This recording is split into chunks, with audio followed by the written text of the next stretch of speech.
Hello বন্ধুরা, সবাই কেমন আছো? আশা করি সবাই ভালো আছো আর আমরাও খুব ভালো আছি। আরে দেখো আকাশটা কতটা সুন্দর লাগছে, তাই না? আর তারপর আমরা বাড়ি থেকে বেরিয়ে পড়লাম। আর এটা হচ্ছে আমার মায়ের বাবা, দাদুর সাথে আমরা প্রচণ্ড ইয়ার্কি মারি। আর যেহেতু রাস্তায় দেখা হয়ে গেছে, একটু ইয়ার্কি না মারলে তো হবেই না। আর তারপর আমরা দেখতে দেখতে স্টেশনেও চলে আসলাম। আর আজকে আমরা যাচ্ছি বহির্গাছি বাজার করতে। আর যাচ্ছি মা, আমার ননদিনী, বর, আমি আর বাবা আর একটা মামা। আর যেহেতু অনেক দিন পরেই সবাই মিলে বাইরে বেরিয়েছি, একটু মজা না করলে তো হবেই না। আর যেহেতু আমরা 3জন বেরিয়েছি, আর আমরা 3জন যেখানে থাকবো সেখানে একটু ইয়ার্কি ফাজলামি আড্ডা না মারলে তো আমাদের হবেই না। আর তারপর এরকম করতে করতে দেখতে দেখতে ট্রেনও চলে আসলো। আর দেখো কতটা ভিড় হয়েছে। আর ট্রেনে অতটা যাতায়াত করি না। আর আমার মনে হয় যখন আমি ট্রেনে যাতায়াত করতে যাই তখনই মনে হয় ভিড় হয় এতটা। দেখো কতটা ভিড় হয়েছে। অনেক কষ্টে ট্রেনে উঠে পড়লাম। আর উঠে পড়ে অনেক কষ্ট করেই দাঁড়িয়েছিলাম, যেহেতু একটা স্টেশন পরেই, আড়ংঘাটার পরেই বহির্গাছি, ওর জন্য অতটা প্রবলেম হয়নি। আর তারপর স্টেশনে নেমেই আমার ননদিনী আমাকে একটা ফুল দিল। আর তারপর মা বলছে আমারটাও নাও। তারপর নিয়ে নিলাম। তারপর আমরা ওভারব্রিজ পার করে ওই পাশে যাচ্ছিলাম, মানে 1 নাম্বার থেকে 2 নাম্বারে গেছি। আর ওখানে বসেছে বাজার, তাই আমরা বাজার করতেই গেছি সবাই মিলে, যেহেতু অনেক দিন পরেই গেলাম। আর তারপর দেখো বাজারে কিন্তু অনেক লোক হয়েছে। আর এখান থেকে কিছু একটু শাক নিয়ে নিলাম। আর দেখো এখনও ফুলকপি পাওয়া যায় বাজারে। আর তারপর এখানে এই গজা টজা উঠেছিল।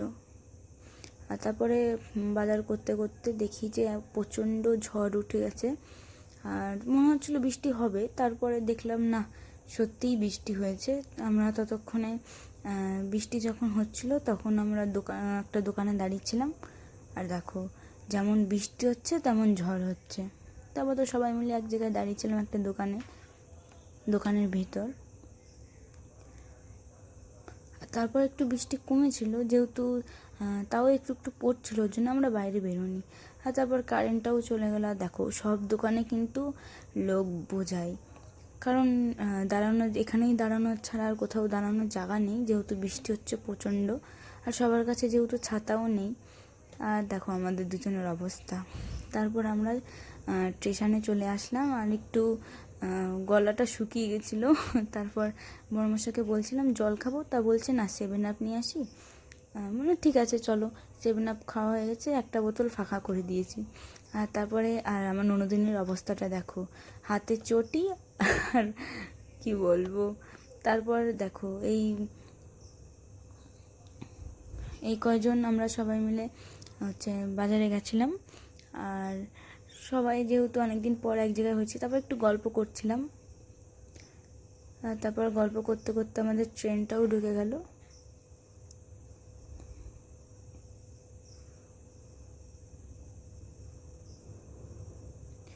আর ট্রেন ঢুকে যাওয়ার পরে স্যারকে আমরা আবার টাটা করে দিচ্ছি, যেহেতু এখানেই ওদের বাড়ি, আমার ননদিনের বর এটা, আর এখানেই ওদের বাড়ি, তাই আমরা সবাই মিলে ট্রেনে উঠে পড়লাম। আর তারপর এই মামা একটা শাক, কী শাক এটা জানি না, কে কে জানো কমেন্টে জানিও।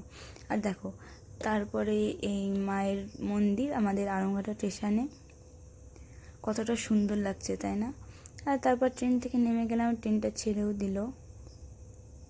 আর যেহেতু আমরা মায়ের মন্দিরের সামনে নেমেছি, মায়ের দর্শন না করলে তো আমার হবেই না। আর আমি স্টেশনে আসলেই মায়ের মন্দিরে আমি একবার হলেও আমি আসি।